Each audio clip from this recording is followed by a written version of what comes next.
Get a shot of adrenaline, sports adrenaline, Saturday morning from 8 to 10 on CBS Sports Radio, 1140 a.m. The most in-depth coverage of the Silver and Black as they set their sights on Las Vegas for 2020. Live from the CBS Sports Radio 1140 studios, it's Silver and Black today. Join the conversation by calling 702-889-5978. Now, here's Scott Gulbranson and Matt Gutierrez. Happy Championship Sunday, Raider Nation. Although the Raiders aren't playing for a chance at the Super Bowl, 4 teams are. And the big game is just 2 weeks away. Welcome back to Las Vegas's only all Raiders, all the time sports radio show. We're coming to you live from the Dollar Loan Center, don'tbebroke.com studios. I'm Scott Gulbranson, founder and publisher of silverandblacktoday.com.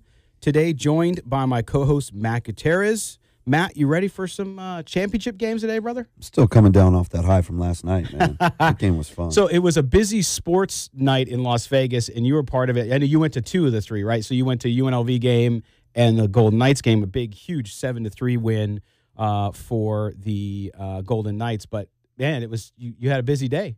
Dude, that's what Vegas – and just imagine now if you rolled in a Sunday afternoon game. Let's not say it's Championship Sunday, just – early in the season when you have basketball going and you have hockey going, throw the boxing match in last night with Pacquiao and Broner, and this is all a mile and a half from each other, and now throw the Raiders game in on a Sunday afternoon. Man, what has Vegas become? It's just such a sports destination now. Yes, it has joined the upper echelon cities and will continue to as we see everything grow. But, yeah, huge night last night. And like you said, when the Raiders get here, it's going to be even bigger. Reminder, we are streaming today's show worldwide on the radio.com app. If you don't have that, make sure you go get it. You can listen to not only our station, but stations all over the country, including some of the best sports stations in the country as well. So make sure you do that. We also stream the show via live video. That's right. You can peek in on us on the YouTube channel for silverandblacktoday.com and also Facebook Live. We're also on Periscope, so if you're on Twitter, you can watch us there as well, if that's the smaller screen you prefer. So you can come into the studio, see what's going on, see what we're up to, and check it out. As always, check out our website, silverandblacktoday.com. Stories this week on the Raiders rolling back PSL prices. That's right. Imagine that, an NFL team making it more affordable for fans. And our senior NFL analyst, Chris Reed, has started a special series of his popular The Breakdown pieces focusing on possible Raiders draft picks. So make sure you head over to silverandblacktoday.com. All right, let's get things moving here now as we check out today's show. In the first hour, we'll talk about the Raiders' third big milestone in their move to Las Vegas. And that, of course, was the team holding the groundbreaking for their new headquarters and training facility in nearby Henderson. And Silver and Black Today was there. We'll bring you what was said and talk about the impact of that complex on Henderson and what the facility will be like. Also this hour, we go live to New Orleans, site of today's NFC Championship game, where we dial up Vinny Bonsignore of the Athletic Los Angeles on the attorney Michael Troiano newsmaker line. Vinny will give us the latest on this matchup between the Rams and the Saints in the Big Easy. Will Drew Brees best Todd Gurley, Aaron Donald, and the Rams? We'll get a preview live from Vinny over there. In addition to that, we'll close out the hour with a little Raiders draft talk. That's right. We'll talk about mock drafts and kind of how where that's been updated since last week's deadline for college players to file their 2019 NFL draft eligibility. We'll review the latest projections for the Raiders and discuss the possibilities. Will the team go all defense in the first round like I think they should? Or could Gruden, Mayock, and company surprise Raider Nation once again? We shall see. The second hour starts with a live report from Kansas City, where sister station 610 Sports host Sean the Sports Machine Levine, that's a great nickname, will be our guest on the attorney Michael Troiano newsmaker line from the chilly Midwest, although not as chilly as they thought.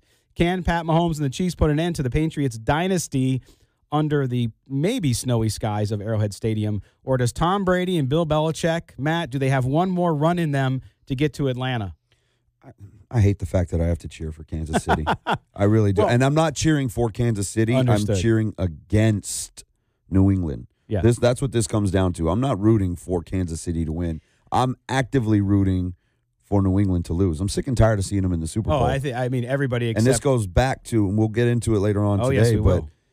I'm tired of seeing them. I think everybody's tired of seeing them outside of their little New England pocket and their front-runner bandwagon fans that have never seen a bad season from this team and don't understand what that means. That's right, and they will have the entire nation pretty much rallying against them. But the Sean, Raider Nation. Yes, add that too. But I'll talk about that too because I've had some interesting comments over the last few days when we were promoting the show. But Sean will be here to chat with us. Also in the second hour, we get back to Raiders Talk with Lee Hacksaw Hamilton, longtime sports talk dean in San Diego, where he'll get us up to speed. And the reason we're having him on, former Chargers GM A.J. Smith, who's been rumored to be joining the Raiders front office staff. Lee covered A.J. Smith for 9 seasons and will tell us what the Raiders are going to get into if they sign the retired former executive. Hacksaw will also have his take on today's game, but that was a little bit of interesting Raider news about their front office, so we'll find out what that all means. We'll also have Matt's Audible, and today's Audible, folks, is going to really make you angry, right? It's going to fire you Raider fans up. It involves the Patriots, as Matt alluded to, and, well, stick around and for that after the bottom of the second hour, and we'll get into it. But I think it's going to be a pretty impassioned segment. We want your calls too, 702-889-5978. Not only in that segment, but also before.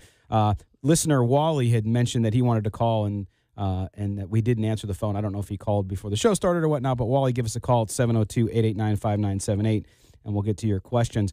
Also, to close out the show, we have a little action, and that is a little betting action as we have Robert Walker, a good friend over at usbookmaking.com, will break down today's games and where you'd be best putting down your money. He'll also give us some early looks at Super Bowl 53 and what matchups may be good for the better. And we're going to have him on too, Matt, too, because a lot of people don't bet. Like you're not a game. You don't gamble. Nope.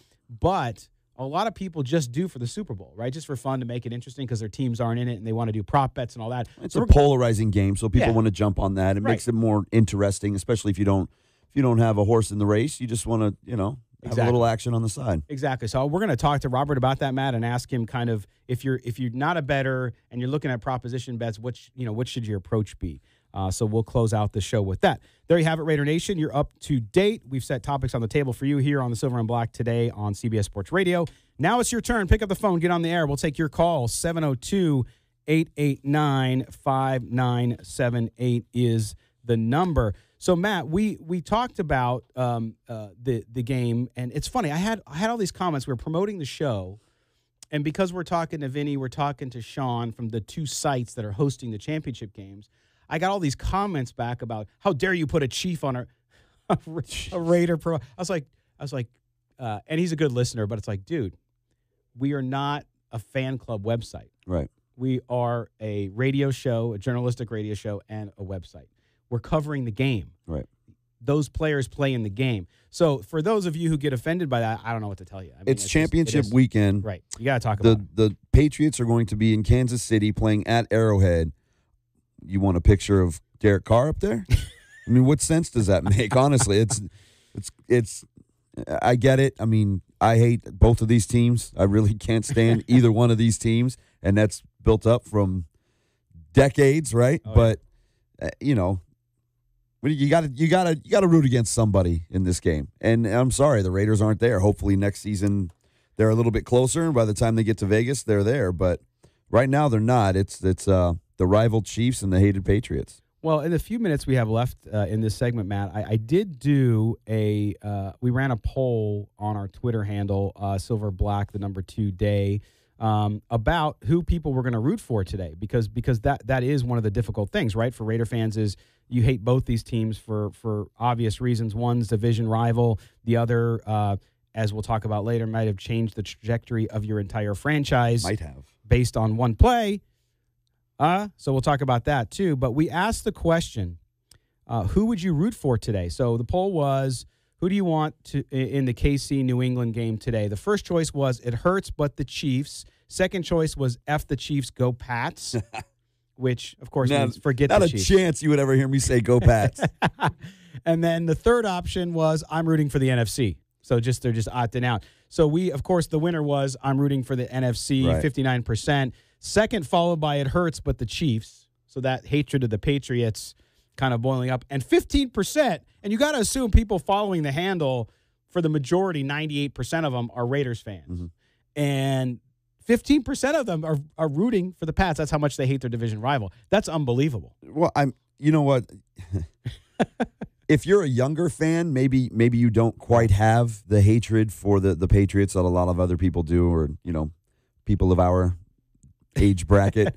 But it's more than just a Raider hatred for Tom Brady or the Patriots themselves. It's the monotony, man. Break it up. I mean, the AFC has been represented by either Peyton Manning and the Broncos / Colts, or Tom Brady and the Patriots almost exclusively for the last going on 17 years now. Yeah. Throw in Rich Gannon in Super Bowl 37.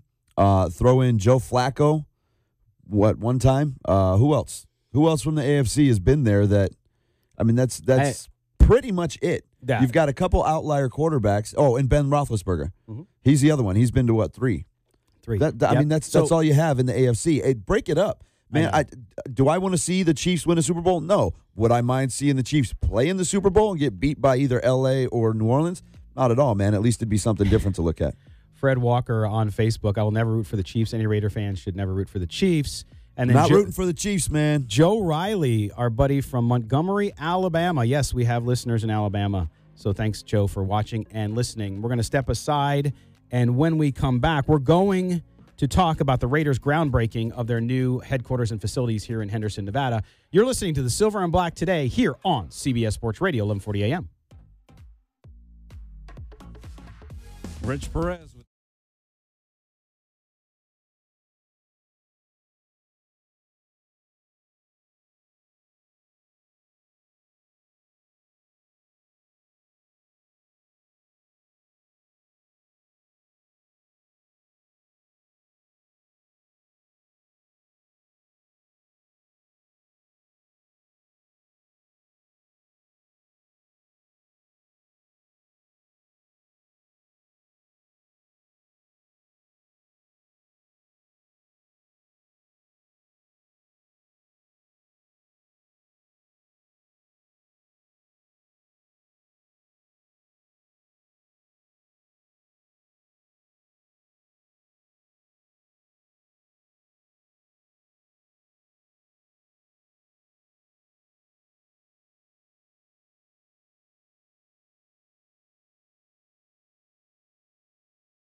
CBS Sports Radio. This portion of Silver and Black Today is powered by the law office of Michael Troiano. Help us talk the Silver and Black. Call us at 702-889-5978. Here's Matt Gutierrez and your host, Scott Gulbranson, on CBS Sports Radio, 1140 AM. Welcome back to Silver and Black today here on CBS Sports Radio, 1140 AM, coming to you live every Sunday, all year round. Doesn't matter if it's football season. Well, it does, because it's always football season. 24 hours a day, 7 days a week, 12 months a year. Right, Matt? I mean, there's no off season anymore. There's not. You unfortunately don't get games. You don't get for games. all 12 months. That's exactly right. All right. Well, this segment, what we want to talk about is, of course, this week, Matt and I were fortunate enough to be out and cover the big groundbreaking of the team's new headquarters and practice facility in Henderson, the city of Henderson, which, if you're not familiar with the Las Vegas Valley, we have a lot of listeners all over the world and all over the country because Raider Nation is deep. It is right next to Las Vegas, the second biggest city actually in Nevada behind Las Vegas, so which isn't surprising since Las Vegas grew so much. But we were out there, and for the festivities and for the kind of meet and greet, there was 3 current players there: Derek Carr, Tahir Whitehead, and Justin Ellis showed up for the event as well, which was a first. We haven't seen a lot of current top-line starter players in Las Vegas, so you can see the Raiders are starting to make that transition. But what I wanted to do first was, there was some themes. One of the themes was family, because I think for people, remember, the stadium is the stadium. That's where all the memories are created, the games are played, and where we're going to go watch the Raiders play. But on a day-to-day basis, from the administrative assistant to the head coach, they work every day at their headquarters. And here's what Mark Bedane had to say about their new headquarters. And he shared a story about one employee and how getting out of the Bay Area and getting to Las Vegas, which is much more affordable, helped him. So here's Mark Bedane with comments on that. About 8 months ago, I drove out to Inspirata here in Henderson to have dinner at one of our employees' homes. I've known him about 20 years. I've known him since he was in high school, and he's been with us about 15 years. Started as an intern and worked his way up in the organization. And I've watched him get married, and I've watched him start a wonderful family with 2 young children. And they'd been in their home maybe a few months, but you could tell how much it meant to him and his family to be in this fantastic community with families and parks. We talked about how his commute in the Bay Area was over an hour, and his commute here will be about 5 minutes, and what it'll mean for him and his quality of life for him and his family. And as I left for the evening, he stopped me and he said, "Do me a favor, can you just say thank you to Mark Davis? Can you thank him for moving us here? We really love it here." And I share that story a lot when people ask me about the move and the stadium project and what it means for the organization. And I share it with you today to thank you and this community for welcoming us, for embracing us, and for giving us a home. Your city slogan is spot on, a place to call home. All right, Matt. So there you go. I mean, I think that's what's lost a lot in the move is how it impacts. I know you have a friend who works in the capacity for the Raiders and the organization that's not on the field all the time, has to work every day.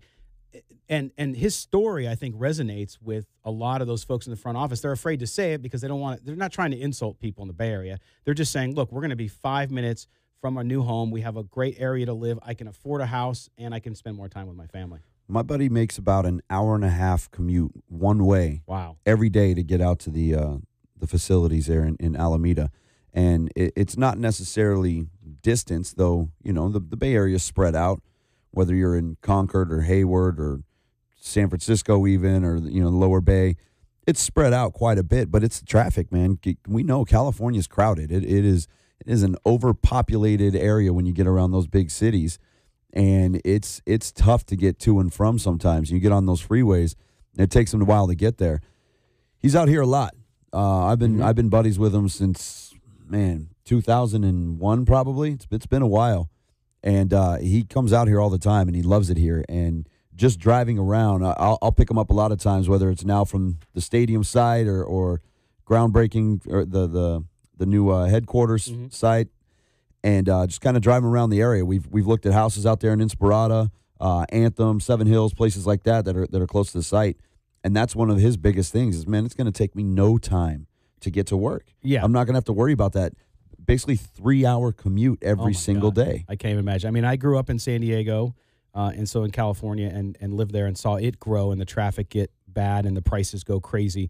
So I understand it. And again, not a slam against California. It just is what it is. It's expensive to live there. Now, Badane also talked about the Raiders, notorious, right, for their kind of vagabond ways, not only with the moves and where they were and all that stuff, but also their headquarters. You know, they've moved headquarters when they moved from Oakland originally to L.A. and then back. There's been a lot of transiency even with that. And so here's what Badane said about the team finally having a true permanent home that's going to be built to their specifications. The stadium gets most of the attention. It's where the memories are made on the field and where millions around the world watch their heroes perform. This right here is our home. We've had a few places to call home. They all hold a special place in our history.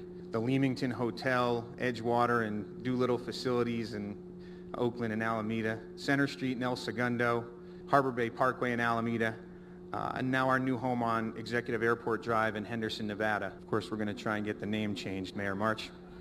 They've never had this before. I mean, from top to bottom, whether it was in Oakland, I mean, early on, they're sharing these small beat-down stadiums, just trying to find a place to play before they got the Coliseum built. And even then, you're playing on a baseball field. That's not your stadium. Even though that's where you play all of your home games, you're sharing it with a baseball team. Going to L.A., they're sharing it with the USC Trojans. And, again, the Coliseum's a cool place to go to watch a game, but it wasn't necessarily built for football. That's an Olympic stadium. If you remember back in the 80s when the Raiders were there, it had a track around it. Oh, yeah. I mean, it's not conducive for that NFL environment. No, and as he mentioned that list of names too, Matt, it was about those locations too. Their offices moved. Even in LA, I think they had 3 different offices or 2. So for them, they never had the roots even in those markets. Not easily accessible. And not easily accessible away from the stadium. Now with this facility, they're a quick, maybe 10 minutes door to door, 10 to 12 traffic. minutes right down to the stadium. From my house in Southern Highlands to the practice facility literally took me 6 minutes the other day. So it's nice and close, which is big. Also, though, the thing that we have to say, and if you're watching us on YouTube or Facebook or Twitter, you'll see it here in a second. Mark Badane talks about, too, that not only is this great for them because it's their true home and they're going to be close to it, but also the facilities and what it's going to be. He called it some of the NFL's finest with what's happening, and here's what he had to say about that. Facility will be the finest in the league. 3 outdoor fields, 1.5 indoor fields, over 300,000 square feet. The finest facilities for our players and a source of pride for the organization and the community. An anchor tenant for a growing area, one ripe for new development. We're excited about the growth and the transformation of this area, and we're proud to be a part of it. There you go. I mean, and that's so true. I mean, if you look at it, and again, we're showing some video here from the that was shown at the groundbreaking, and you'll see the facility here in a second, the renderings. But, Matt, this really is going to be up there with anybody's, perhaps even better, because they've been able to design it from the ground up to everything that they need. We've seen a lot of talk with the UNLV football program around town about how big their practice facility is going to be as far as a recruiting tool goes. And it's because that's where you spend the majority of your time, especially when you're in college and you're on campus all day, every day. That's where you're going to go study. That's where you're going to hang out with your teammates. That's where you're going to get your work done. And then that's where you're going to practice. And when you have these amazing facilities and you're bringing these kids in, you show them that, we get to play in this shiny new palace, but most of your day is going to be spent here. That's what this facility is about. And it's not just the players.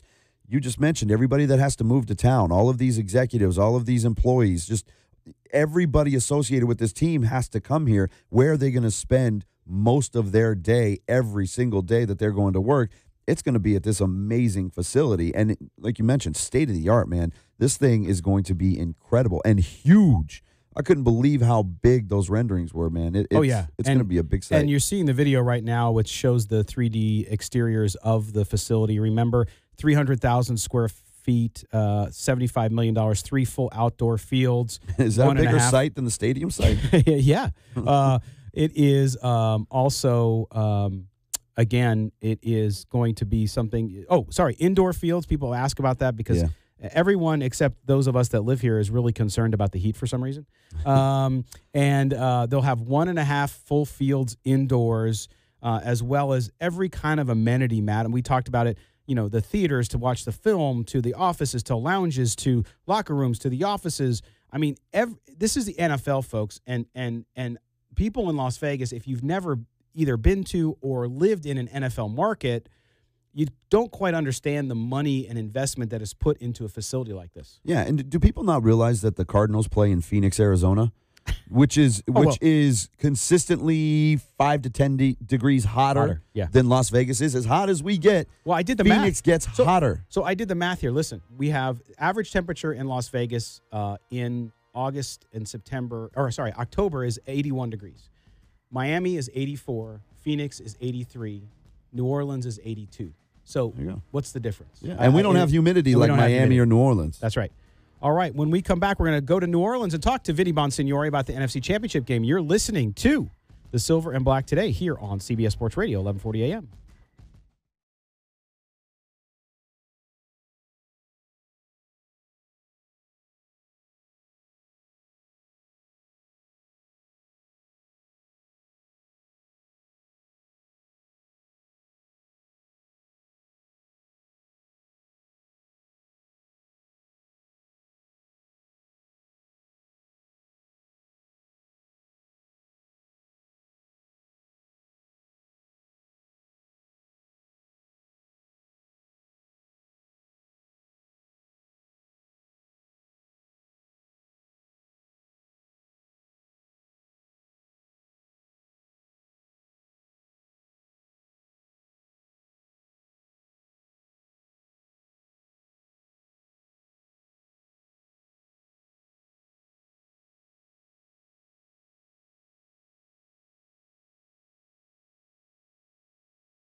Association and this station.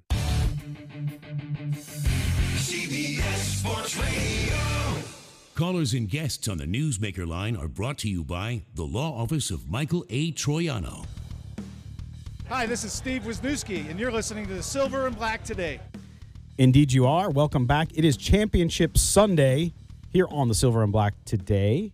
Of course, there is no silver and black in either of the championship games, but according to breaking news from our next guest, Vinny Bonsignori, there is all white involved, and that is the Rams are wearing all white today as they meet the Saints in the postseason for just the second time. Of course, the last time they met was when the Saints defeated the Rams 31-28 in the 2000 NFC wildcard playoffs on December 30th of 2000. So it's been a little bit. Vinny, how's New Orleans treating you, buddy?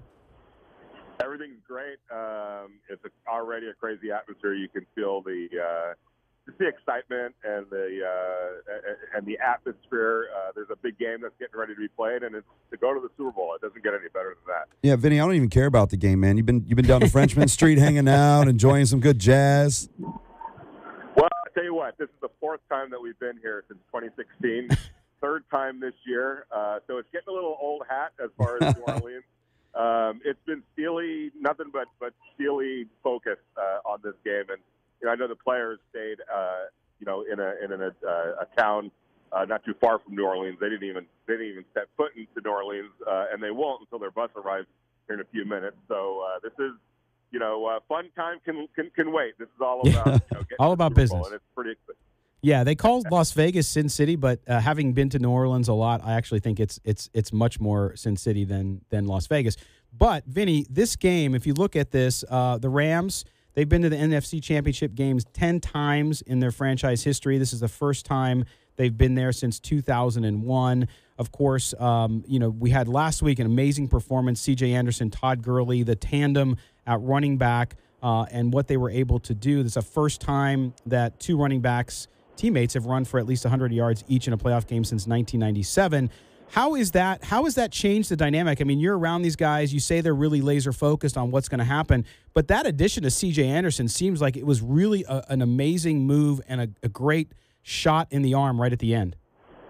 Yeah, and it was, all these various dominoes had to fall for that to happen. First, Malcolm Brown got hurt. He's the backup running back to Todd Gurley. Then Todd Gurley got hurt against the Philadelphia Eagles, and there's C.J. Anderson sitting there, waiting for a call, and the Rams made that call, and there's been no looking back since. And it also coincided with the Rams saying, hey, you know what, we need to get back to what we do, and that's running the ball and building a strong run game and then letting our pass game play off of that. That's what happened in their last two regular season games against the Cardinals, against the 49ers. I know people say, well, it was the Cardinals and 49ers. Well, the reality is they could have beaten those two teams any which way, but they decided to go back to their roots, which was pounding the ball and then throwing off of that, and it got them back on track. So it wasn't necessarily who they played, but how they did it, and they carried that right over to the Dallas Cowboys game. I felt like they were poised and ready for that moment at the Coliseum, and I really believe that they're ready for this moment as well. It's funny, Vinny, because you have these two teams that are powerful offenses. Drew Brees is always up in the top when it comes to quarterbacks in the NFL and scoring. And then you saw, I think the highlight of the season for the Rams, as far as what everybody's going to remember, is that Monday night game against the Chiefs and both teams scoring in the 50s.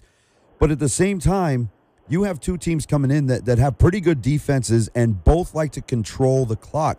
With these run games, do you think these two teams are going to be able to establish run with guys like Kamara and Gurley and Anderson and Ingram, or is this going to be that, it's indoors, it's a fast track, defenses are going to take a back seat, and we're going to see some high flying? I think you're going to see some high flying. I wouldn't be surprised if the Rams took some chances downfield early on. They know that the Saints have been watching these last 3 weeks to see how they've been going about their business. And so you would expect the Saints to kind of load up on the run a little bit to see, hey, can we build a wall in front of Todd Gurley and C.J. Anderson and that really good offensive line? And I expect the offset to that to be Sean McVay letting Jared Goff throw the ball downfield a few times early on. So it could get explosive early on. And I think, Jared is going to have to make 3 or 4 big-time throws in this game. I think he's ready for that moment. But I'm as curious as anyone. I want to see him do it on this kind of a stage. Well, and Vinny, again, we're talking to Vinny Bonsignori from the Athletic Los Angeles, who is in New Orleans to cover today's NFC Championship game between the Rams and the New Orleans Saints. Now, Vinny, the Saints, let's look at them for a second here. They advanced to the championship game for the third time in their franchise history. Also, it's the second consecutive season they captured the NFC South, the first time in their franchise history that they actually won back-to-back division titles. This Saints team, I mean, Drew Brees gets a lot of attention, and in my view, he should maybe get some more as being considered one of the greatest quarterbacks of all time. But this team kind of, I think, has snuck up on people, but they have put together a really remarkable season, and it's going to be, I think, a tough game for the Rams. But talk about the Saints and where they might be able to expose, even on the Rams, who to me, have their defense has really stepped it up at the right time. But what are the Saints going to have to do to take down this Rams team? Well, I think it's going to be, obviously Drew Brees getting on track, and especially early on, to try to get this crowd into it. I mean, they're going to be into it, but if he could send them into a frenzy, with some big strikes early on in this game. I think you're going to see Alvin Kamara. I think you're going to see obviously Michael Thomas. But it's going to be the Drew Brees show. This is his team. This is his moment. I know that everybody in New Orleans, the state of Louisiana, and this region, wants to see Drew Brees get back to the Super Bowl at this age, at this stage of his career. It would just put, a cherry on top of a Hall of Fame career. But the Rams know that. And so, they want this to be their moment. And there's a lot of compelling reasons why it could be the Rams' moment and vice versa for the Saints, which to me makes this such a fascinating matchup. Vinny, you mentioned Goff. You think he's ready to make those big throws, to make those big plays. He seems kind of, like he's a pretty cool head when he's out there on the field. But if the Rams have to rely on Goff, if this does get into a shootout in New Orleans, in the Dome, a guy like Drew Brees, can Goff carry them all the way? Is he at that spot where he can contend with a guy like Brees in that type of shootout? Well, what's really interesting to me is if you look at Goff in this building, he's put up really good numbers. And in November when they fell behind by 21 points, and if you look at that game, there was just like a 5-minute stretch right there where it got away from them. They didn't get a call on a fake field goal that, I think a lot of people thought that was a first down. They were going in, I believe, to tie it up at that point. It set up the Saints to score another touchdown, go up by 14, and then Goff threw an interception in the Rams red zone. All of a sudden, it's a 21 or 28-7 game, I believe it was at that point. So it got away from them right there, but he brought them back, and he played brilliantly in that second half. Really, from about the last drive of the second quarter on, he played really well. It went toe-to-toe with Drew Brees. And if you go back to his second start of his career, what's interesting about that, which is here in this building, and he made some unbelievable throws in that game. They lost. They got killed, basically.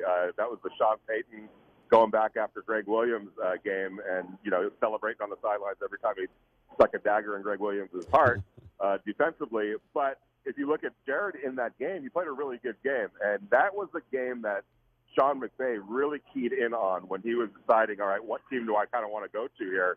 What quarterback do I want to, cast my future with? And he always points to that Saints game as like, I saw so many things on film by Jared Goff in that game that convinced me this is the guy that I want to, coach. This is the guy that I want my first head coaching job to be with.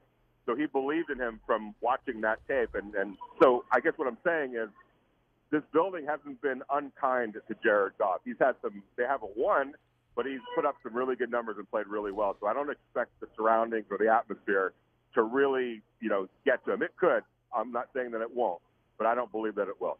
Vinny Bonsignori from the Athletic in Los Angeles. Vinny, we got about a minute left with you here. And for me, one of the keys, I think, and for the Rams to go in, because I think you're right, I think both teams are going to do their share of scoring. But this Rams defense, you wrote about it this week on The Athletic, how they might be peaking at the right time. What are they going to have to do to contain as much as possible Drew Brees and give them that slight edge that will help them get that win and get back to the Super Bowl? I think it's all about disrupting Drew Brees. You don't necessarily have to take him to the ground, but, get people in his face, get outstretched arms in front of him. He's not the tallest guy. So if you have to make him kind of step off a little bit from his position, from his comfort zones in the pocket, and make him have to throw over people that are disrupting him. I think that they got a chance to make life just a little bit difficult enough where it's going to affect the outcome of this game. So, and when you look at this defense and what I saw, especially in that Dallas game, was you start looking at the individual talents they have on this team, and you start thinking of it this way if you're the Rams. Hey, all those guys, all those star players that they brought in here, Aqib Talib, Marcus Peters, Ndamukong Suh, Dante Fowler Jr., who's added a burst off the edge, and Aaron Donald, obviously the guy, the holdover, Michael Brockers. If those guys play to their individual talents 2 more times, or at least 1 more time, let's just say today, Quick prediction. An opportunity to get to the Super Bowl. Quick prediction, Vinny. Who you got? I got the Rams winning 31-21. There you go. Wow, 31-21. Vinny Bonsignori from The Athletic in Los Angeles, live from New Orleans. Thanks for joining us, Vinny. All right, guys. Have a good one. Enjoy the game. You too, man. Thanks, man. All right, when we come back, we're going to talk a little bit of Raiders draft and mock draft. You're listening to Silver and Black today on CBS Sports Radio.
The only way to take Silver and Black today with you is with the radio.com app. Download it today and search CBS Sports Radio 1140 in Las Vegas and listen to us anytime, anywhere. That's right, radio.com, like our buddy in Montgomery, Alabama, who's listening to us live right now, as others are. We have a lot of folks in the military who listen to Silver and Black today. Thank you for your service as well. And we're going to switch gears now and get back to some Raiders football and talk a little bit about the draft. First, I just want to remind everybody, too, I know a lot of folks have tomorrow off. It is Martin Luther King Jr. holiday tomorrow. Great man, and we honor his memory by taking the day tomorrow. Lots of parades. I know there's a parade here in Las Vegas that our sponsor, the local 872 Laborers Union's very involved with. So enjoy your day off and reflect, especially after what we've seen over the last several weeks and how people are treating each other. Listen to some of his messages, and perhaps you could learn from that. All right, let's get to the Oakland Raiders / Las Vegas Raiders, whatever they may be this year. Mock draft. So a lot of the mock drafts have been updated due to the fact that we have players who have now filed early to come out of the draft, and we talked about that last week a little bit. But if we look down the line, Matt, and this is just kind of an update of projections, including several from our own CBS Sports folks. Chris Traposo has what we had. Kelly Kreiner, our draft analyst, wrote a couple weeks ago that he had Quinnen Williams from Alabama, the defensive tackle, going to the Raiders. Chris at CBS Sports also has him there. Ryan Wilson, CBS Sports, same. Dane Brugler, who we've had here on the show as well with The Athletic, who's a draft analyst. He has Josh Allen, the edge rusher from Kentucky. Walter Football has Ed Oliver, and SB Nation, Dan Kadar, has Quinnen Williams. You know what? It's hard to argue with Quinnen Williams if he's there, Matt, at number 4. What is it about Williams you think that has captured, and why analysts, fans, a lot of fans, think that he's the perfect fit for the Raiders? Because you need a middle push. I mean, yeah, you have to have edge guys, but we saw it time and time again with Khalil Mack, as great as he was off the edge. If you can't get a middle push, all the quarterback has to do, especially a smart quarterback that understands where he's at on the field, all you need to do is step up into that pocket. That's why they call it a pocket. You form that pocket around him. He's able to step up into it and make a good throw. So you have to have more than just a solid edge rusher. The edge rushers get all of the pub because they're on the outside. They're visible. You can see them in space. You see the moves they put on guys, and they generally have those highlight-style sacks, right? Sure, I mean, sure. that's what you get out of that. But you have to have a middle push from that defensive front. And, you saw a little bit of it from Mo Hurst this year and from P.J. Hall, but you have to have more. It's got to be consistent. And that's why Williams and Ed Oliver and guys like that are so high up on draft boards, especially when it comes to teams like the Raiders. I think Josh Allen is fine, man. I mean, you do need edge rushers, so that's not a bad pick either. Clelin Ferrell from Clemson, another guy that everybody's talking about. Yep. I want to go to Mel Kiper.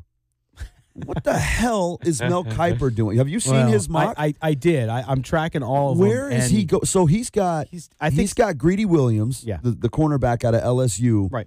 The number 4 overall pick. Well, to the Raiders. What he's doing, Matt, is he's projecting based on John Gruden's activity from 10, 15 years ago. Okay, well, which is not indicative because it changes. The team has different needs. Shouldn't he be projecting this current roster that the Raiders are throwing out there and where their biggest holes are? Well, number 24, he's going Marquise Brown out of Oklahoma, wide receiver. Right. Wide receiver. Which there are others. Yeah. So if you look at that, Matt, a couple things since you bring that up too. Number one, though, with Quinnen Williams, I think there's a good chance the 49ers take him at number 2. Which would change, but Josh Allen that should opens be there. up Josh Allen at Unless most the Jets likely take for him. maybe. then it's a whole different thing, right? But yeah, so if you look at the rest of the picks there, Matt, and what they might be doing, and Kiper, he's got a tight end going at number 27, dude. So in the first round, he's got a cornerback, a tight end, and a wide receiver going to the Raiders for a team that needs defensive line help, linebacker help, defensive line help. Yeah, what are you doing? Although I will tell you that in round 6, I think the Raiders will take a tight end. Yeah, round 6, man. Exactly. For a team Not that is 27. this bad defensively to go tight end at number 27 overall, never get gonna out of happen. here. Never gonna happen. But I do think so. Yeah, I mean, Josh Allen. If it's not Quinnen Williams, Josh Allen. I mean, I don't know if most of the people out there saw him in the Citrus Bowl, But Josh Allen was remarkable in the Citrus Bowl, did an amazing job, and was fantastic. And it's funny how far Ed Oliver has fallen, though, right? Yeah. I mean, he was a consensus number 1 defensive guy to start the season, and now he's fringe top 10 in a lot of mocks. I've seen a lot of people complain about Quinnen Williams saying, well, he's only played 1 year as a starter because he's a sophomore. He didn't start his freshman year. I don't care. He's got the ability to collapse the pocket. You talked about it, Matt. Everybody's focused on edge rushers. Raiders need edge rushers. Don't get me wrong. They need them. But if you can collapse, he's a one-man pocket collapsing machine, Quinnen Williams. So I don't think you pass him up. Put him up there with Mo Hurst. Oh. And, I mean, let's be honest, man. You got to have depth. You have to rotate those guys. I mean, you see the Eagles do it. They rotate 8 guys on that defensive line and keep bodies fresh all day long. Ask any left, right tackle, guard, center in the NFL if they want to face a fresh body every 2 or 3 plays. No way. Now, some of the other mock predictions that we've seen here from the same guys I mentioned from CBS, from The Athletic, Walter, and SB Nation, they do have, to me, you need to get a linebacker too. So they have Chris Traposa at CBS Sports has Devin White going at number 24 to the Raiders. Possible. But then they also, 3 of the 4 actually had, or I should say 4 of the 5 had a wide receiver at the number 27. Now, they have N'Keal Harry, who I'm very familiar with my daughter going to ASU. I'm a big fan, Matt. I don't think he'll be there, so I don't think they need to worry about it, and I think they'll end up. And then the one that surprised me was Walter Football had the Raiders taking Alabama running back Damian Harris at 27. I don't see that at all. I think they're going to go all defense unless somebody drops precipitously and there's somebody there. They have to go all defense, man. If you're going to draft, you have 3 first-round draft picks. I understand that the Dallas and the Chicago pick aren't where you wanted them to be, but you have 3 first-round draft picks. Yeah. And your absolute most glaring need on this team is on the defensive side of the ball. Yeah. You have to fill at least 3 holes there in that first round. Right. I mean, and you can find. This is a deep receiver class. You can find receivers in this draft. You can go out and find a free agent. You can bring pieces in to help fix things outside of the draft itself. But you need impact guys on the defensive side, guys that you can plug in and play immediately. Well, and I think a guy that's dropped a little bit, but I still like Montez Sweat from Mississippi State. Mm-hmm. He's an edge rusher they could bring in. Seen him on a couple drafts for the Raiders late in the first round as well. And I think, too, Matt, I think the Raiders, not only will they probably go all defense in the first round, that first pick in the second round, I think, will be another defensive that's like player. What, number 32? 35. 35? There you 35. Go. And we projected at silverandblacktoday.com that it would be Devin Bush out of Michigan if he's there, which I love Devin Bush. Mm-hmm. Because this team, we talk about edge rushers, we talk about inside, they need linebackers too. This team has not been able to find linebackers for more than a decade. That was the Reggie miss, man. A linebacker himself, and he couldn't find a good one to plug in there. That's right. Okay, it's time to step aside. We are getting a lot of comments on YouTube. We'll get to those on the draft here in a second. When we come back after the top of the hour sports update, we'll be joined by Sean Levine from 610 Sports Kansas City. He'll help us preview the AFC Championship game against the Chiefs and the Patriots. You're listening to the Silver and Black today on CBS Sports Radio, 1140 a.m.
11:40 a.m.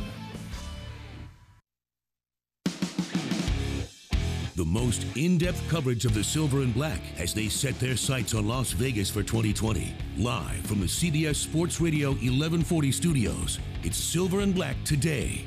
Join the conversation by calling 702-889-5978. Now, here's Scott Gulbranson and Matt Gutierrez.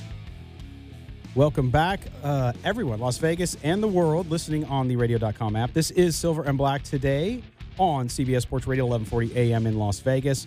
We're going to switch gears now. And, of course, we talked earlier in the first hour about the New Orleans Saints and the Los Angeles Rams in the NFC Championship game.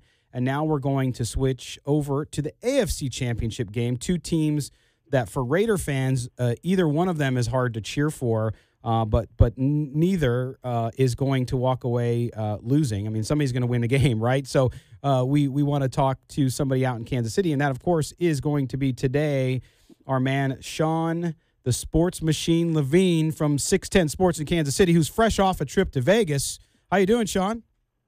I'm good, man. Yeah, Vegas was awesome and welcoming, as it always is, except for, I came out there for the nice weather to get away from what has been a bunch of rain and snow and, of course, 3 straight days of rain. But besides that, they took a little bit of my money, had a great time. Well, they do that on purpose because they want you to stay in the casino and they want to take your money because thanks to guys like you, Sean, we don't have state income tax. So thank you for your contribution to my. Well, you're welcome. You're very welcome. All right. Well, let's get focused here on the game today. Of course, it is a big day in Kansas City.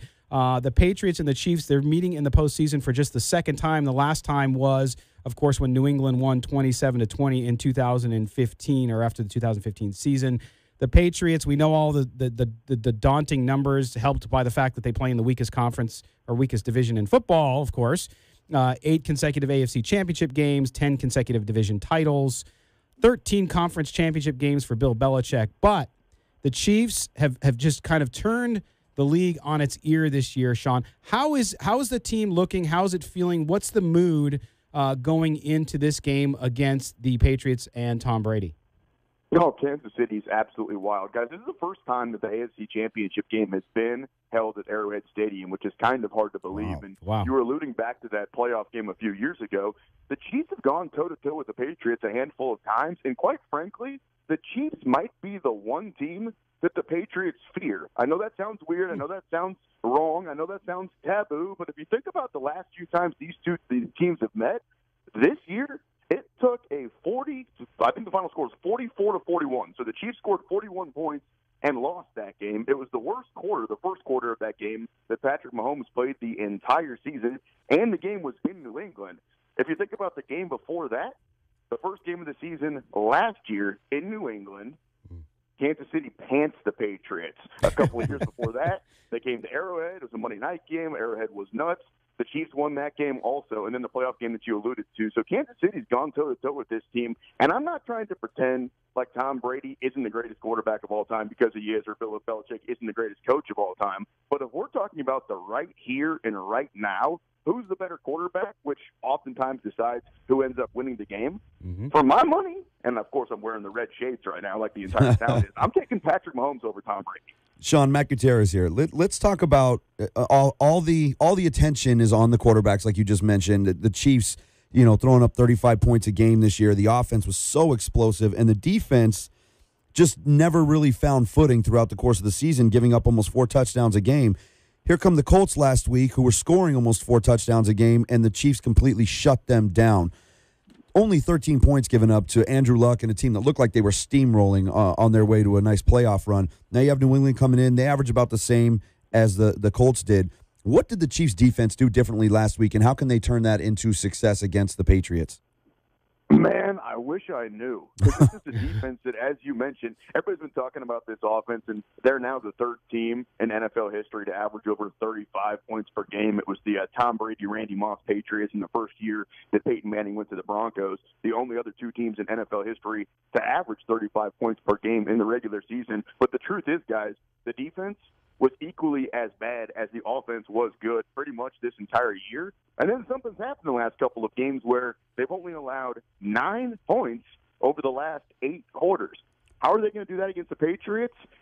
Damned if I know. You can't count the Raiders game, Sean. You know the Raiders don't have much to speak of right now. So throw that one out. We'll ignore that. But the Colts one, that was impressive. Well, well, Sean, the thing with this game, of course, is the experience and we saw how Bill Belichick schemed and planned and destroyed the Chargers last week. Now, I'm not saying I thought the Chargers, even though they were 12-4 and close to the division, without the Chiefs there, they would have won it, of course. But I never looked at them as a big enough threat to maybe up there. I really wanted them to go in there and beat the Patriots because we all wanted to see the Patriots lose. But this team with the Chiefs, and you look at Patrick Mahomes, of course, 50 touchdown passes, ties Tom Brady's record from 2007. Only bested by Peyton Manning with 55 in 2013. But this kid is so poised, and we talked about it with your coworker there, Carrington Harrison, earlier in the season. If there's anybody I think who can go toe-to-toe with Brady at this point, even on a big stage with less experience, it's Patrick Mahomes because of his attitude and his demeanor. It's insane how calm and comfortable this guy is. Oftentimes on our show, we always call him a rookie quarterback, and you know how the people love to text in the second that you say something factually incorrect. Okay, actually, he's a second-year quarterback. Well, technically true, but he's a guy that sat behind Alex Smith all of last season. And for a guy that this is his first full season of NFL play, what do they always say? These guys have to get used to the speed of the game.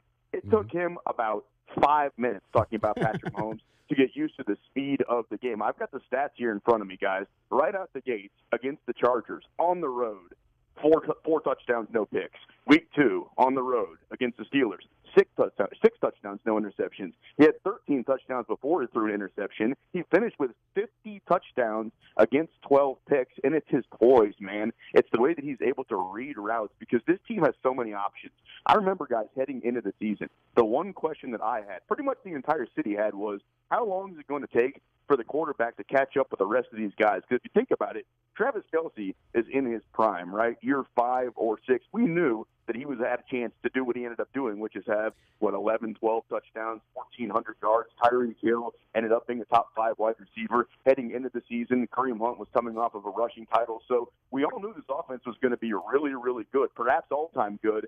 It just depended on how long it was going to take Patrick Mahomes to catch up with it. Yeah, and Sean, I mean, you talk about the weapons. The Chiefs, six players in the Pro Bowl, of course. You have Eric Fisher, D. Ford, and then offense, Tyreek Hill, Travis Kelce, Patrick Mahomes, and Anthony Sherman as a fullback. I mean, that's the thing. If the Patriots, I think that's where the issue is going to come for them, right? And it's an advantage to the Chiefs versus where New England's at right now with their offense is you want to double up Kelce. Then you're freeing up Hill and you're freeing up the running game even more, and Mahomes has a lot to work with. Do you think going into this game that the matchup between those two, again, favors the Chiefs much more than it does the Patriots?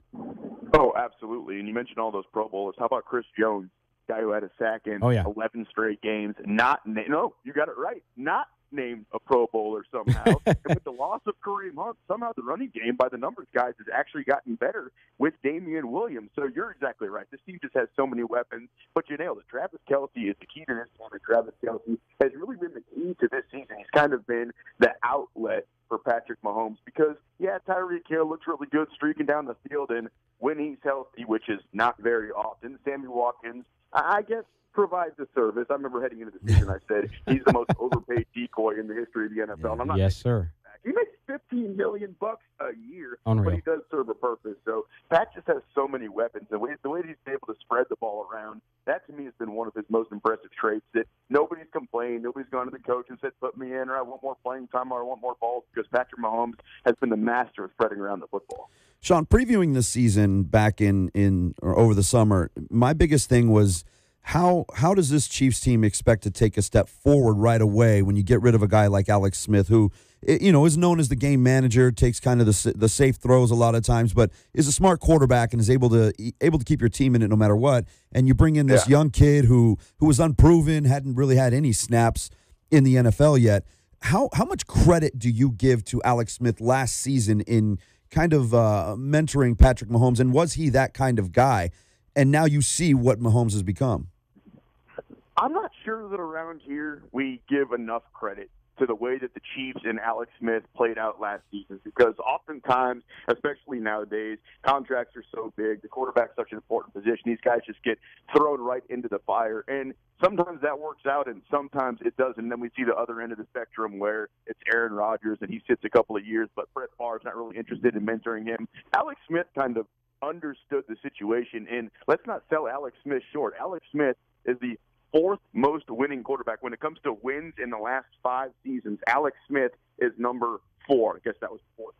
My stats are a little bit off. But the guy won a heck of a lot of football games. He was a really good quarterback, and he was a really good dude. He understood kind of his position and the new guy. There was probably, I would say, heading into this year, guys, believe it or not, 1 in 5, maybe 20% of Chiefs fans that thought, we got a pretty good thing going. We won the division back-to-back seasons. This team still had Alex Smith under contract. Remember, they traded him away, and they got assets for him, so they could have kept Alex Smith. They decided to pull the trigger and go with Patrick Mahomes, and it worked out. I'm going to say that. I'm going to say, yeah, that's a good decision.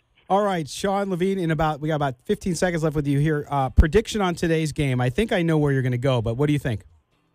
I think the Chiefs are going to roll them up, guys. The Patriots are just a different football team on the road, and the Chiefs are very comfortable against this team head-to-head. It's going to be a shootout. The Chiefs don't stop a lot of teams. Nobody stops New England, so they're going to get their points. But then again, nobody stops the Chiefs. You want to score? I'll give it to you. Let's go Chiefs 38, Patriots 28. Man, wow. my hatred for the Patriots runs deep because that actually made me smile. I can't believe how much I hate that. By the way, guys, that's a cover. Oh, that is true. Sean Levine, the Sports Machine, 610 Sports Kansas City. Thanks for being with us, buddy. See you guys. All right. Again, Sean Levine, appreciate it, live from Kansas City. Step aside. We'll be back right after this on the Silver and Black today here on CBS Sports Radio, 1140 a.m.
Callers and guests on the Newsmaker line are brought to you by the Law Office of Michael A. Troiano.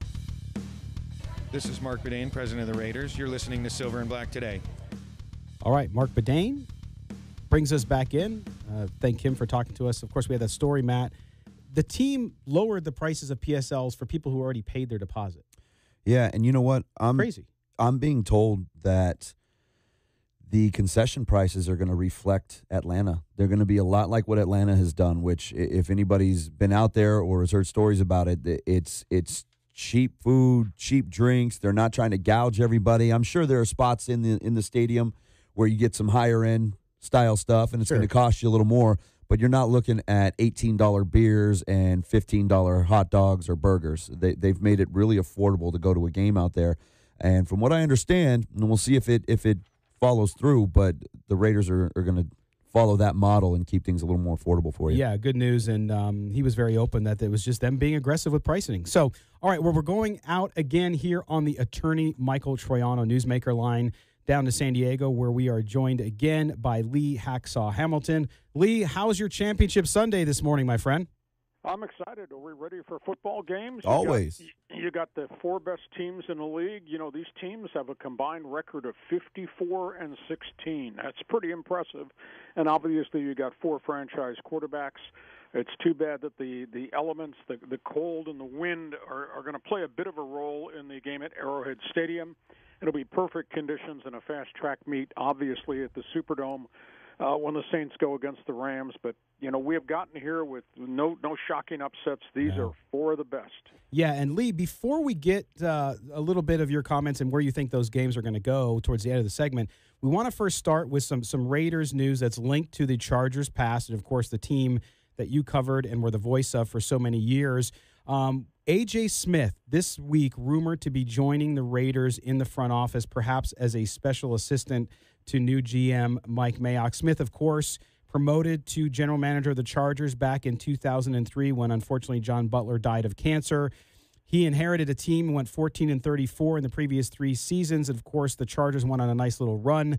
They had 5 AFC West division titles, 8 consecutive seasons without a losing record until 7-9 in 2012. And, of course, him and Norv Turner were shown the door at the same time. Lee, you covered A.J. Smith for 9 seasons, I believe, even and longer if you consider that he was there with Butler. What can you tell us about A.J. Smith as the NFL executive and then some of the other intangibles, including his prickly nature? Well, I enjoyed being around him. I thought he was colorful. I thought he was creative. I also thought he was combative. He did his first 3 years, if you go back and scroll through his draft picks, he really built something really special here. He drafted pretty well. Now, granted, he inherited the quarterbacks, but he drafted really well. Then he self-destructed.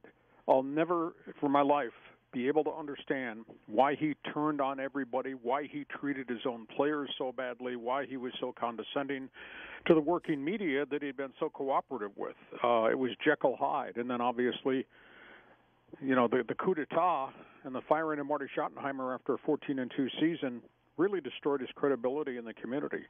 That being said, I'm surprised he did not land on his job and get a second chance to be somebody's general manager. He did some consulting and scouting for the Washington Redskins, but he's really been off the radar completely.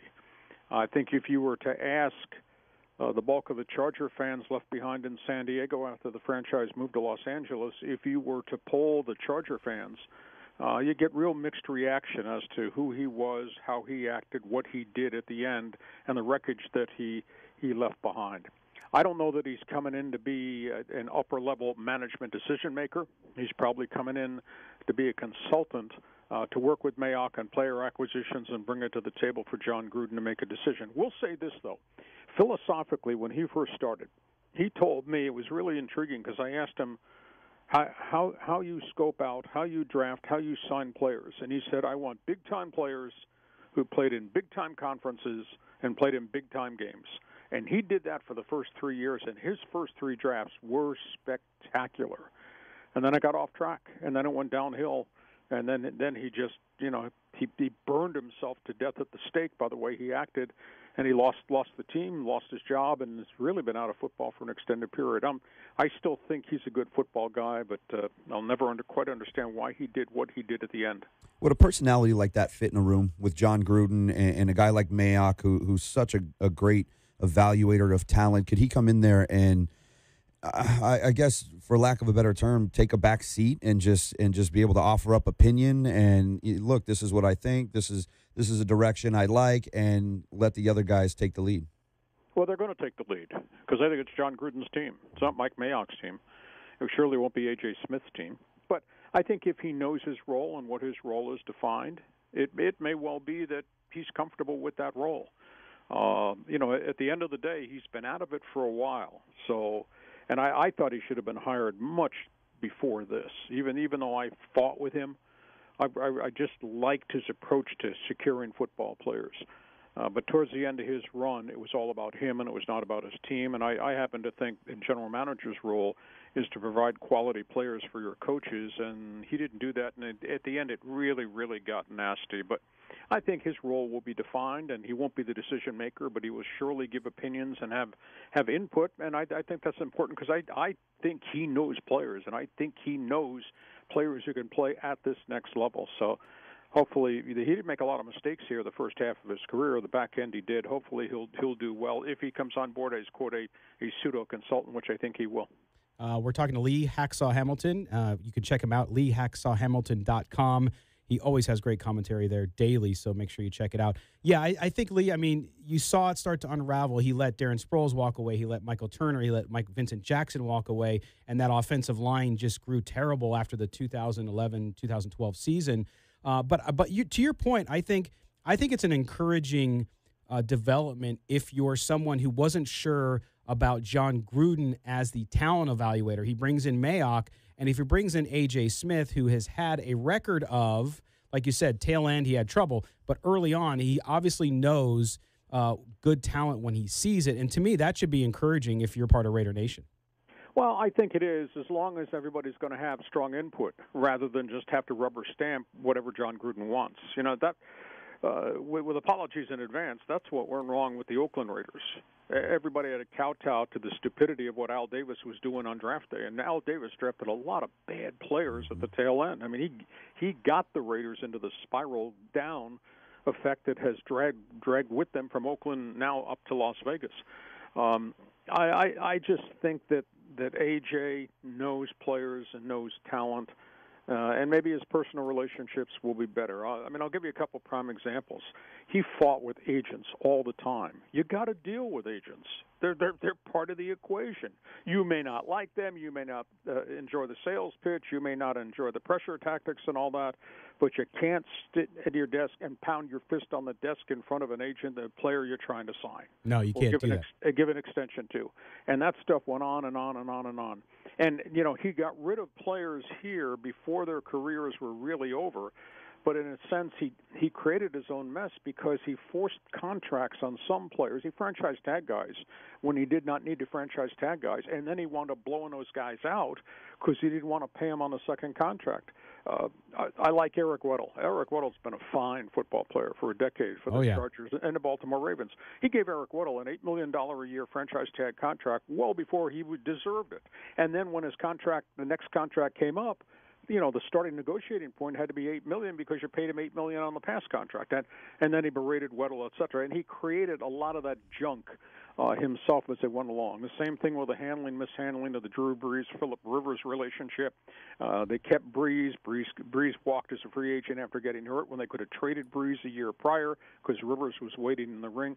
There were a lot of player personnel things, some of them impacted by his management style and his personas. But that's when he was the decision maker. He comes in the front door when they get to Las Vegas. I don't believe he's going to be the decision maker. He'll have input. I still think he's a good football guy. No, exactly. Thanks for that take, Lee. And you covered him for so long, so we appreciate that valuable insight. Now, with about the minute we have left, how are these two games going to work out today? Who you got in the AFC and the NFC? Well, the Patriots are 3-4 on the road in postseason in Brady's history. They've not won a road playoff game since 2006. I'm talking about a playoff game, not a Super Bowl, not a neutral site game. So they've not had a victory since 2006 in somebody else's stadium, and they were only 3-5 this year on the road. Luckily, it's not going to be 9 degrees, and I don't think we're going to have significant wind. I think it's going to be football weather. So the matchup is going to be Brady against this blitz pass rush that Kansas City has. The other matchup, obviously, is Patrick Mahomes. When he gets to the line of scrimmage, I like to use the phrase, do you believe what you see in your pre-snap reads? Because I got to believe that there's no doubt that Belichick is going to try to confuse Mahomes with a lot of different things. He did it last week to Phillip Rivers when they beat the daylights out of the Chargers. There was a stretch in the second, third, and the fourth quarter. Rivers was 5 for 17 throwing the football. This is a quarterback who's completed 70% of his passes. Mahomes has sure got firepower. I don't think that New England can keep up. So I'm going to pick Kansas City to win, but I don't think it's going to be easy. And the other game, Drew Brees is 84-48 at the Superdome. And he's got Michael Thomas, and he's got the heavy-duty backs run and throw too. The Rams obviously are just laden with offensive talent. I'm going to be fascinated to see how much the Rams try to pound the ball with Gurley and C.J. Anderson. And Lee, so we got a hard break coming up. Who you got in the Rams game? I'm going to pick New Orleans to win it, and I got a New Orleans-Kansas City Super Bowl final. All right, Lee. We'll have you back on again real soon. We appreciate it. Lee Hacksaw Hamilton, LeeHacksawHamilton.com. We'll step aside. We'll be back here on Silver and Black today on CBS Sports Radio, 1140 a.m. Rich Perez with Nationwide Sports. I am back with an exciting sports-informed hour each Saturday, 6 to 7 a.m.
You won't be bored. CBS Sports Radio. This portion of Silver and Black Today is powered by the law office of Michael Troiano. This is Silver and Black Today, live on CBS Sports Radio 1140. Here's your host, Scott Gulbranson. The show is moving along. We are into the third segment of the second hour, which is always a fun segment because that is when we throw it to Matt with his Audible. And today's Audible, Matt, I know is really going to get people fired up. So we want them to queue up. We want them to call 702-889-5978. That's 702-889-5978. Our engineer, David Stepanian, will pick up the phone. He'll get you on the air, so give us a call, 702-889-5978. All yours, Matty. You talk about other people being fired up. I'm already irritated just looking at this thing, man. So let's go back. Yesterday was a 17-year anniversary, if you want to call it an anniversary. That's usually a celebration, right? 17 years since the infamous tuck rule. Now, I know there's a lot of interpretation that goes into this rule, and a lot of people saying, yeah, the rule was dumb, but the call was correct. I disagree, man. And it talks about, if the arm is moving forward and the ball comes out, it's going to be an incomplete pass. We all know that. We all know what the play looked like. We all understand that part of it.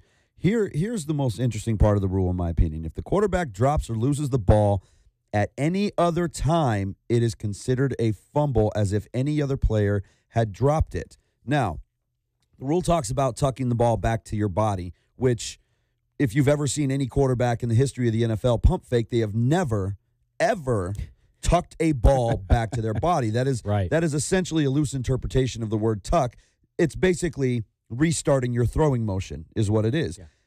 If that were the case, if you had to take this for exactly what it is, and the tuck rule states you must tuck the ball back to your body, then every pump fake in the NFL followed by a fumble, whether it was 5 minutes after the pump fake or 5 seconds after the pump fake, it's essentially an incomplete pass, right? You never tuck the ball to your body. Only running backs do that. Only guys running the ball do that. You don't tuck it back to your body.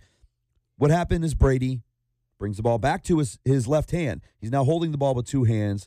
Ball gets knocked out. It's a fumble. We understand that. Every Raider fan out there will tell you it's a fumble. That's great. No doubt. But what has that rule done to the NFL? Think about the way that rule, that play, that incident back in Foxborough Stadium in the snow changed the course of the NFL, and not just these two franchises. Yes, this started the Patriots dynasty. That game was over. Beaker recovered the fumble. Tom Brady never wins that Super Bowl that year. He doesn't become the golden child. The next year, if you remember, the Patriots missed the playoffs. They didn't follow up that Super Bowl win until the following season when they started bringing in these free agents that went, hey, I'm going to go play for this Super Bowl winning coach and the Super Bowl winning quarterback. Brady was a backup quarterback to start that year. Drew Bledsoe was the guy, and then things fell into their lap. Real quick, just an aside, you could argue that Tom Brady got very fortunate that Drew Bledsoe got hurt, or he's not even in that game. And who knows what happened. He's fortunate Drew Bledsoe was still there because if you remember, Tom Brady didn't even finish the game after the tuck rule game in Pittsburgh. They went to Pittsburgh, Cordell Stewart and the Steelers, and Brady threw for just over 100 yards, no touchdowns. He had a Troy Brown punt return touchdown in that game. Bledsoe came in, threw a touchdown in that game, and they added a few field goals. Brady didn't win that game. He didn't even get him to the Super Bowl. The way that this play changed the course of the NFL, you now have a guy with 5 Super Bowl rings. It all started with that play. You have a franchise that traded their young stud, nowadays Sean McVay-style coach and John Gruden, traded him to Tampa Bay, and along with it, traded away a Super Bowl because, lo and behold, who do you play the next year in the Super Bowl but the guy who wrote your playbook? It just started this downward spiral for the Raiders, changed the course of the NFL. We're still dealing with the fact that who's playing today in the AFC Championship game, the New England Patriots. All tracing back to that game. We got somebody on the line? Yeah. Good. I want to hear people vent or yell at me. I don't care what you do. Here in Las Vegas, Wally, who had commented earlier that he was trying to call and couldn't get in. See, Wally, we got you on, man. How's it going? What do you think about the tuck rule game? Did it change the course of the NFL and of the Raiders franchise? Dude, that call ruined my life, man. I hate to tell you. That was terrible. Yeah, I hated that. That was awful. And then the morning of the Super Bowl, when I woke up and I heard Wisniewski went on his run to Tijuana. Oh, no, that was those those are two of the worst days of my life. That was Barrett Robbins, not Wisniewski. Yeah, Wisniewski's a good dude. But let me ask you this. If John Gruden is the head coach of the Raiders that year because he doesn't get traded to Tampa Bay, does he allow a guy like Barrett Robbins to just take off? Because Gruden doesn't put up with that kind of stuff. Nobody's going anywhere. Barrett Robbins is probably still there. We never have that situation. I'm telling you, this play, this play changed everything for the NFL and especially for those two franchises. Now, Wally, you said earlier, too, that you had some stadium construction questions. Yeah, I'm sitting here on the fourth floor of the Mandalay Bay looking at the stadium right now. I was just wondering if you guys could get a couple of the General Soup or somebody from the stadium project to come on and talk about it. Yeah, you absolutely. guys did that earlier this year, and it was really cool, and I really love your show, man. Oh, Wally, I appreciate it, man. Thanks for calling in. Yeah, we will do that. In addition to Tommy White from the Laborers Local 872, we also will have some folks on the stadium. Just for a quick update, though, stadium 32% complete. There's 850 people working on the site right now, and this time of the year is great weather because it's cooler. It's going to start heating up here next month and start getting into the 70s and then the 80s shortly after that. So it's going to get warm again, but they're not going to stop. They're jamming on it. But, and I wonder, you talk about the tuck rule changing everything in the NFL and the course of the franchise, because of what it did to the Raiders, what it did for the Patriots. It's hard to imagine, if that game goes the way it should have gone and the Raiders recover the ball, win the game, and go on to the Super Bowl, who knows what happens? Who knows what happens with ownership? Who happens with staying in Oakland? Who knows what happens? The Raiders were the best team in the NFL for 3 years. They went to an AFC Championship game in 2000, and that was the year the Baltimore Ravens were the best defense maybe of all time. They weren't the best team. That defense was second to none. You can put them against any Buccaneers defense. You can put them against the 85 Bears. You can put them against anybody. That defense was just insane. And you had Saragusa with the big flop on Rich Gannon and threw his shoulder out. And, the Ravens went on to win the Super Bowl that year. The following year was a tuck rule game. You get rid of Gruden. That offense steps up even more and goes to the Super Bowl against, again, John Gruden. That Tampa Bay defense was great, no doubt about it. Their offense was okay, but you've got the guy who wrote your playbook on the other sideline. He also played scout team quarterback during practice in the week leading up to the Super Bowl because he knew Gannon that well. He knew their audibles. He knew their call signs. He knew everything there was to know about that. The Raiders had no shot in that game no matter what they did. Those 3 years, that team easily could have won 2 Super Bowls. That play changed everything. Is there? Let me ask again. Thank you for calling in, Wally. We'll talk to you next time. Is there anybody else out there who disagrees, that thinks it was an incomplete pass? I doubt it, but if you want to call in 702-889-5978. But you look at it, and remember, for those, I was not a Raider fan growing up, so I didn't have any skin in that game. So looking at it objectively, I still believe it's the worst call in NFL history. I mean, okay, you could go back to another Raider play if we had Phil Villapiano on right now. He would say that the immaculate reception was deception, and the lack of a clip called there. But in this case, again, because of the impact on both franchises from that moment 17 years ago until now, it is remarkable, and the fact that it never goes away for. And then you hear some people say, "Oh, get over it." Well, Raider fans won't get over it until they win a Super Bowl. That's the way I think. Yeah, and that's kind of what happens. It's like the Cubs with the Billy Goat curse, right? Well, yeah, and I'll give you one that you may not care about as much now, but I know you did for a time. The 91 Final Four game against Duke, UNLV and Duke.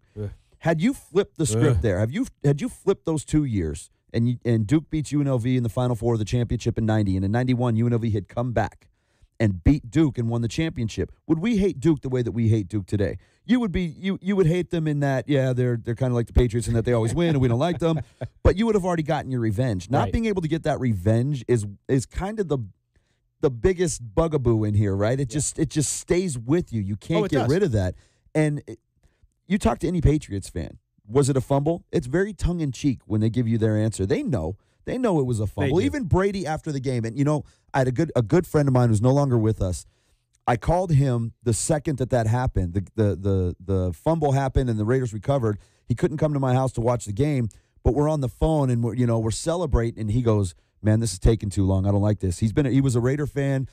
He died a few years ago. He was in his 60s, so he's an old school Raider fan. He had season tickets back in the L.A. days even. And he tells me, man, I've seen this too many times. This isn't going to go our way. This is just not going to go our way. He knew. Wow, he knew it was going to happen.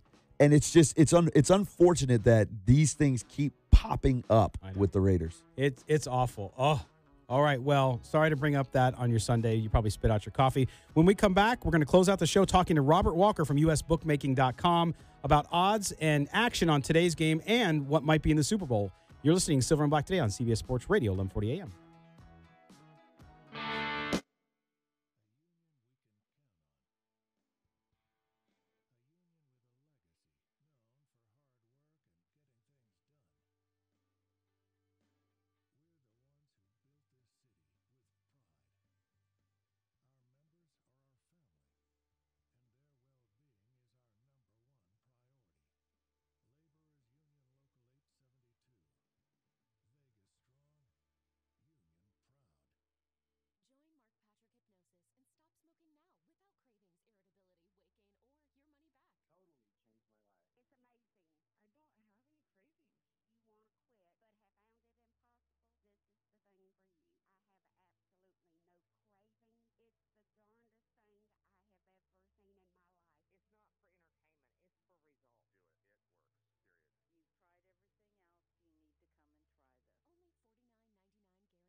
In this station. CBS Sports Radio. Help us talk the Silver and Black. Call us at 702-889-5978. Here's Matt Gutierrez and your host, Scott Gulbranson. on CBS Sports Radio 1140 AM.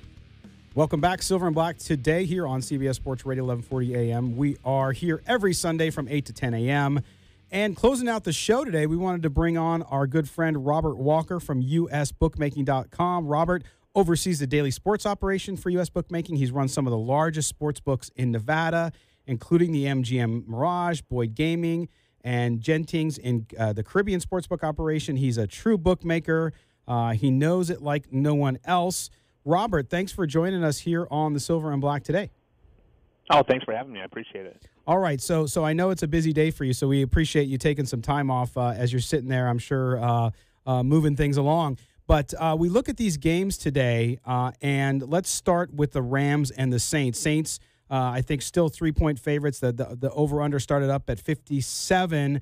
What if you look at this game, the Rams clearly don't have to go play somewhere cold. They're going to play inside. We have a game from earlier in the year when these two played. What does that earlier game tell us, and where does it look like this one's going? Well, I mean, we're a little heavy on the over, as you can imagine. This game is, with these four great offenses, you want to see good weather. I don't want to see weather, dictate what happens in these games. You want to see these prolific offenses. So this first game, I think, is, hopefully it'll be, as close as entertaining as the first one was. I doubt it. I think they'll make some adjustments. But right now, we're getting really good two-way on the game itself. We're actually at 3.5, and we haven't moved it. So we're getting good two-way at 3.5. We have moved that money line a little bit. The total, we're probably the highest that I can see. We're at 57.5, and we've kind of held that number for most of yesterday and today. But right now, a little bit heavy on the Rams money line, but really good, great two-way action on this game. Really, both of the games. So, and we couldn't ask for a better outcome as far as who gets to the Super Bowl. So, so far, so good. Hey, Robert, Matt Gutierrez here. Good to talk to you again. When you guys are making these lines and you start to factor in the weather, everybody's talking about the cold. Does the cold really come into play, or is it the cold factored in with the wind when you guys are looking at this? Because I mean, these are two cold weather teams. They're used to playing outdoors. It's not like they're minus 30 out there. Is it more important that the wind is going to be pretty calm? It's the wind, especially with these, four teams that are passing teams. I mean, the Chiefs and Patriots are clear passing teams. Brady doesn't throw down the field as much as he used to, so we kind of think, and we probably over-handicap this stuff, but we think, it favors the Patriots because they don't throw down the field as much. They dink and dunk a little bit. So, but clearly the wind is. But the problem with this game is when we put it up, we heard a polar vortex is in play, and then you have to look up what that is exactly because you're not. You got to be a meteorologist to do this stuff, right? So then the total went to like 54. And then they said, okay, it's going to be really cold, and that'll be it. Because you're looking at cold snow, wind, but really nothing wreaks havoc to these passers like wind. So that's the biggest event that you have. So right now we're at actually 56.5, 57, bouncing back and forth. So weather doesn't figure to be a factor, but it also affected all our, our player props. You put up a bunch of player props, Brady's, passing yards, Gronk's, receiving yards, whatnot, and everything else. So it starts to play havoc. So we didn't actually turn that on until I think Wednesday, which is later than we would have liked to. And so it really affects everything that you do on this game, especially the game itself. Well, and again, we're talking to Robert Walker from usbookmaking.com. Robert, what about so I look at this game with the Chiefs and the Patriots. And the Chiefs, with what they've done this season and what they've done at home as a 3-point favorite, would this line be much larger if it was? I mean, it's hard to say this, I know, especially to kind of extrapolate theories out of it. But if it wasn't Belichick and Brady, would that line have been much bigger? I think so. I think you have to respect them. You have to say you have to give them some deference, right? I mean, they've been there. I think this is 8 straight times. This will be they've been to the Super Bowl 2 straight times. I do think that we're starting to see, Patriot fatigue. I think, myself personally, I want to see the Chiefs win today, if we need them. That is, I should add. I would like to see the Chiefs just because I want to see somebody new in the Super Bowl. I think a lot of people have that same feeling. They're tired. I think think we saw that with Alabama Clemson a little bit. There was some fatigue seeing the same matchup for the 3 out of 4 years, and I think it's the same with the Patriots. The Chiefs versus the Rams or the Saints is just a matchup that is made for player props. It's indoors on a fast track. You couldn't ask for anything better. So I think there'll be a letdown, and I normally wouldn't say this. I think there'll be a slight letdown if the Patriots get there just because of that. And we're seeing the point spread, at least. We're a little bit heavy on the Chiefs. Moneyline bets clearly favor the Patriots, so which we figured because they bet the dogs in both games no matter what the line is. All right, Robert, before we let you go, because we know you're busy today, when it comes to the Super Bowl, you look at these 4 teams and the outcomes that might happen. What's the most favorable, or what is the best game that you guys see from your perspective to generate action, to generate interest from a betting perspective in the Super Bowl? Well, we lament whoever gets in there because nobody cries like bookmakers. But it really hasn't mattered who's been in the matchup. But I can say, just from my point of view, I think the Chiefs versus either side is, it'll be about a 1-point favorite no matter who's in there. I think the Chiefs going, it'd be a high-scoring total in the 60s most likely. So I'm rooting for Chiefs, and I don't really care about the Rams or Saints. We look good on the future books. I'm sure other bookmakers have their opinion based on who they need in the future book, but I think either one of those two matchups. I'm partial to the Chiefs-Rams a little bit, just because I'd like to see these two teams, but I also love Breeze. So, I mean, it's just a great day to be a fan and a bookmaker, I think, and a bettor, of course, as it is. Of course. All right, Robert Walker from usbookmaking.com. Thanks, Robert. Appreciate the time. Oh, appreciate it. Any time now. All right. Well, there you have it, Matt. Everybody's up to speed. Go, it's game time, man. We don't go gaming a lot on this show, but I thought it would be of interest today. So you got Stepanian over there throwing the thumbs up. Our engineer, David Stepanian, who also works in the gaming industry, sort of, right? But anyway, Matt, man, we're at the end of the show. It's the off season, but it doesn't feel like it, man. We just keep rolling through this stuff. Man, it's not the off season until that Super Bowl's over with. Predictions. We just don't have any Raiders games. Predictions today. I'm going, despite my better judgment, I'm going Kansas City. That home atmosphere, I think, is going to be huge for them, and that team is they're hard to stop on the offensive side. I'm going Kansas City, and I'm going New Orleans, man. Give me the Dome. Give me Drew Brees. I wouldn't be upset if the Rams won. I think that's going to be a fun Super Bowl either way if Kansas City is in there, but I'm going New Orleans, Kansas City. I think for the first time since the Raiders did it in 1983, a team from Los Angeles will be in the Super Bowl, and that is the Rams. So I'm picking the Rams on that side. It's going to be a close knockdown, drag-out type of game. And then I also like the Chiefs because we all want the Chiefs to win, even if you hate the Chiefs because, well, they're playing the Patriots. Go away, Brady. Just go away, man. Oh, Done. man, that's crazy. Done. All right. Well, again, for our engineer, David Stepanian, and for Matt Gutierrez, my co-host, thanks for bringing it today, you guys. Thanks to the callers for calling in as well. That's going to wrap it up. Make sure you stay connected with us. Visit silverandblacktoday.com. Follow us on Twitter, silverblack, the number 2 day. Check out podcasts, iTunes, Google Play, wherever you get it. For Matt Gutierrez, engineer David Stepanian, we sign off, but we never say goodbye, Raider Nation. Thanks for listening. Until next week, may the autumn wind always be at your back. We'll see you later, guys.